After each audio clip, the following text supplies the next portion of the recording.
تبلیغ دین یہ ایک اہم فریضہ ہے، اور اس امت کو جو بہترین امت کہا گیا ہے، امت محمدی صلی اللہ علیہ وآلہ وسلم کو جو بہترین امت کہا گیا ہے، اس کی ایک وجہ جو قرآن پاک میں یہ بیان فرمائی گئی ہے، کنتم خیر امت اخرجت للناس تأمرون بالمعروف وتنہون عن المنکر۔ ارشاد فرمایا، اے مسلمانوں، تم بہترین امت ہو جو لوگوں کو ہدایت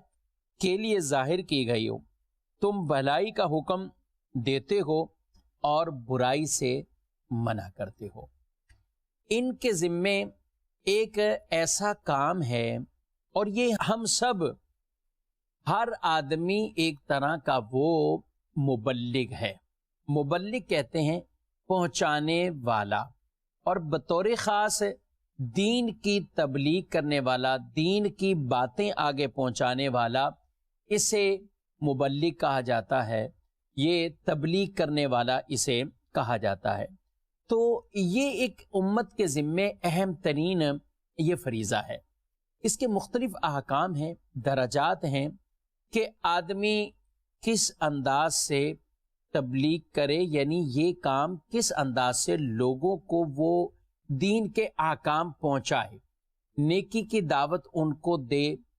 اور اس کے مؤثر کون سے انداز ہو سکتے ہیں۔ پھر ساتھ ساتھ یہ ہے کہ یہ معاملہ جو دین کو آگے پہنچانے والا معاملہ ہے، یہ خاص ایک مولانا حضرات یا خاص وہی کہ جنہوں نے باقاعدہ دین کو پڑھا ہوا،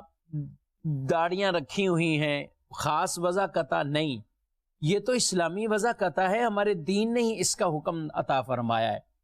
لیکن نیکی کی دعوت دینا اور بیسک برائی سے بچانا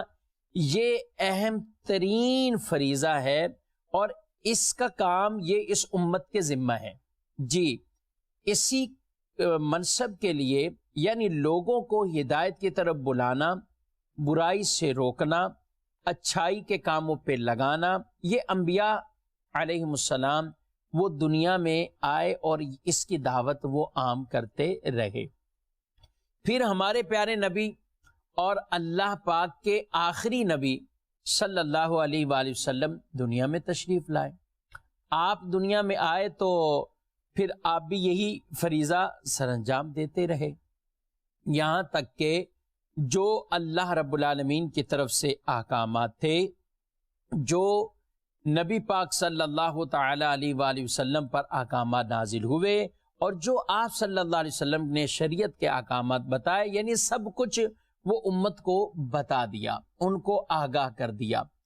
پھر یہ کام اس امت کے سپرد ہوا، اور اس امت کے یعنی ہدایت کے وہ ستارے صحابہ کرام علیہم رضوان وہ اس کام کو سر انجام دیتے رہے۔ پھر آگے یہ سلسلہ چلتا رہا، اور الحمدللہ آج تک مسلمانوں میں یہ رائج ہے کہ لوگوں کو اچھی بات بتانا، ہدایت کی طرف بلانا، ادعو الی سبیل ربک بالحکمت والموعظۃ الحسنہ۔